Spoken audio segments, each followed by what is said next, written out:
அனைவருக்கும் வணக்கம் தோழர்களே, எல்லோரும் எப்படி இருக்கீங்க? ரொம்ப மகிழ்ச்சியாக இருப்பீங்க அப்படின்னு நினைக்கிறேன். இன்றைக்கி வந்து பார்த்திங்க அப்படின்னா கம்பராமாயணம் பற்றி பார்க்கலாம். ஓகேங்களா, வீடியோ முழுமையாக பாருங்கள். அதுக்கு அப்போ தான் வந்து பார்த்திங்க அப்படின்னா ஓல்டு கொஷின் வந்து லாஸ்ட் இயர் குரூப் 4 என்ன கொஷின் கேட்டாங்க அப்படின்னு சொல்கிறேன். ஓகேங்களா, இப்போ தான் ஃபஸ்ட் டைம் நம்ம சேனலில் பார்க்குறீங்க அப்படின்னா சப்ஸ்கிரைப் பண்ணி சப்போர்ட் பண்ணுங்கள். கீழே டெலகிராம் சேனல் லிங்க் கொடுத்துருங்க, ஜாயின் பண்ணிக்கோங்க. ஸோ அதில் வந்து ஃப்ரீ டெஸ்ட் பேட்ச் கண்டக்ட் பண்ணுறோம். கொஷின் போய் ட்ரை பண்ணி பாருங்கள், கண்டிப்பாக ரொம்ப ஹெல்ப்ஃபுல்லாக இருக்கும். ஓகே, வாங்க வீடியோக்குள்ள போகலாம். கம்பராமாயணம் பார்த்திங்கன்னா பழைய புத்தகத்தில் தாதுக சோலை தோறும் சண்பக காடு தோறும் பேதவில் பொய்கை தோறும் புதுமணத் தடங்கள் தோறும் மாதவி வேலி புகவனந்தோறும் வயல்கள் தோறும் ஓதி உடம்பு தோறும் உயிரென உழந்தாயன் தன்றே அப்படின்னு சொல்லிட்டு இந்த இது பாடல் கொடுத்து குரூப் 2ல் வந்து லாஸ்ட் இயர் வந்து கேட்டிருந்தாங்க. இந்த பாடலுக்கான அடிகள் யாருடையது அப்படின்னு சொல்லிட்டு கம்பராமாயணம். ஸோ கம்பர் வந்து பார்த்திங்கன்னா சராயு ஆறு, ஓகேங்களா, மகரந்த பொடிகளை சிந்தும் சோலைகளை வலைப்படுத்தியும் சண்பகவனங்களை கடந்தும் அரும்புகள் விரிந்திருக்கின்ற குளங்களை நிரப்பியும் புது மணல் மிக்க நிலைகள் வழியாகவும் குதித்து வேலியுட்டு காமுக தோட்டங்களில் பாய்ந்து வயல்களை செழிக்க செய்து பாய்ந்து செய்வது உடலில் உயிர் புகுந்து பரவுவதனை போன்று விளங்குகிறது அப்படின்னு சொல்லியிருப்பார். ஸோ இப்போ வந்து பார்த்திங்கன்னா ராமர் கோயில் கட்டிருக்காங்களே, அது வந்து பார்த்திங்கன்னா சராயு ஆறு அப்படின்ற ஆறில் தான், அந்த ஆற்றங்கரையில் தான் வந்து என்ன பண்ணுறாங்க கட்டிருக்காங்க. இது வந்து பார்த்திங்க அப்படின்னா எங்கே இருக்குது? உத்தரப்பிரதேசத்தில் இருக்குது. ஸோ தாது அப்படின்னா வந்து மகரந்தம், பொது அப்படின்னா மலர், பொய்கை அப்படின்னா குளம், புகம் அப்படின்னா கமுகுன்றது உங்களுக்கு தெரியும், பாக்கு மரம். ஓகேங்களா, கம்பர் வந்து பார்த்திங்க அப்படின்னா 12ஆம் நூற்றாண்டில் வாழ்ந்திருப்பார். இவருடைய சமகாலத்தவர் யார் அப்படின்னா ஒட்டக்கூத்தர், அவையார், புகழேந்தி புலவர் ஆதரித்தவர் யார் அப்படின்னா சந்திரன் சுவர்க்கி அப்படின்றவர். ஸோ அப்போ வந்து நம்ம கம்பரை ஆதரித்தவர் யார்? சடையப்பள்ளல் அப்படின்றவர் ஆதரிச்சிருந்துருவார்.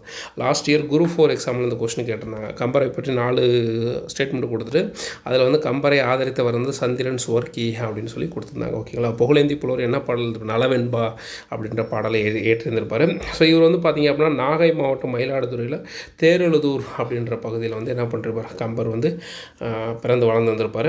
ஸோ இவர் எழுதிய நூல்கள் பாருங்கள், சடகோபராந்தாந்தி, ஏரெழுபதி, சிலையெழுபதி, சரஸ்வதி, அந்த திருக்கை வழக்கம் ஆகிய நூல்கள் யார் எழுதிருப்பா அப்படின்னா நம்ம கம்பர் எழுதிருப்பார். ஸோ இதில் வந்து பார்த்திங்க அப்படின்னா லாஸ்ட் டைம் வந்து குரூப் 2ல் என்ன கொஸ்டின் கேட்டிருந்தாங்க அப்படின்னா கம்பரை பற்றி 3 ஸ்டேட்மெண்ட் கொடுத்துட்டு 4வது ஸ்டேட்மெண்ட் தான் சிலையெழுபதி என்பது 11 கீழ்கணக்கு நூல்களில் ஒன்று அப்படின்னு சொல்லி கொடுத்துருந்தாங்க. ஸோ அது வந்து தவறான கூற்று.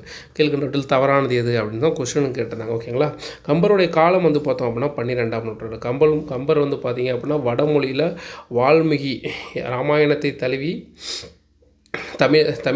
எழுதிய தமிழ் காப்பியம். ஸோ இது வந்து அவர் என்ன வச்சார்? ராம அவதாரம். ஸோ இந்த கொஷின் தான் லாஸ்ட் இயர் குரூப் 4ல் வந்து கேட்டிருந்தாங்க.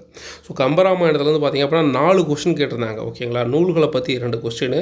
அதுக்கப்புறம் வந்து பார்த்திங்கன்னா நம்ம புதிய புத்தகத்தில் வந்து பார்த்திங்க அப்படின்னா இந்த இது கதைகள் மாதிரி இருக்கும்ல, ராமன் சீதை, ஸோ அந்த கதைகள் இருக்குல்ல, அதை தழுவி 2 கொஷின் வந்து கேட்டிருந்தாங்க. மொத்தம் கம்பராமாயணத்தில் மட்டும் லாஸ்ட் டைம் 4 கொஷின் கேட்டிருந்தாங்க.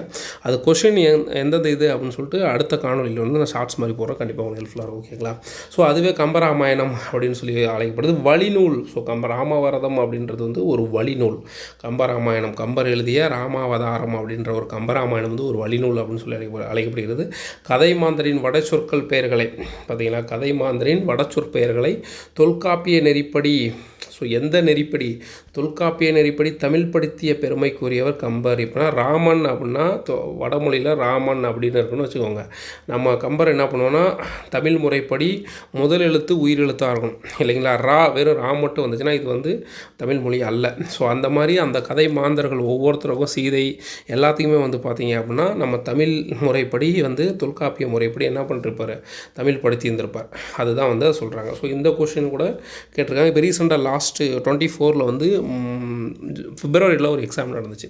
அதில் வந்து பார்த்திங்க அப்படின்னா தொல்காப்பிய நெறிப்படி தமிழ் படுத்திய பெருமைக்குரியவர் யார் அப்படின்னு சொல்லி 3வது ஆப்ஷனாக கம்பரை பற்றி கொடுத்துருந்தாங்க. ஓகேங்களா, ஸோ அடுத்து வந்து பாருங்கள் நூல் குறிப்பு. கம்பராமாயணம் 6 காண்டங்களை உடையது. என்னது? பாலகாண்டம். ஃபஸ்ட்டு குழந்தையாக இருந்திருப்பார், அடுத்து அயோத்திக்கு அரசராகிறதுக்கு வந்திருப்பார், அயோத்தியா காண்டம்.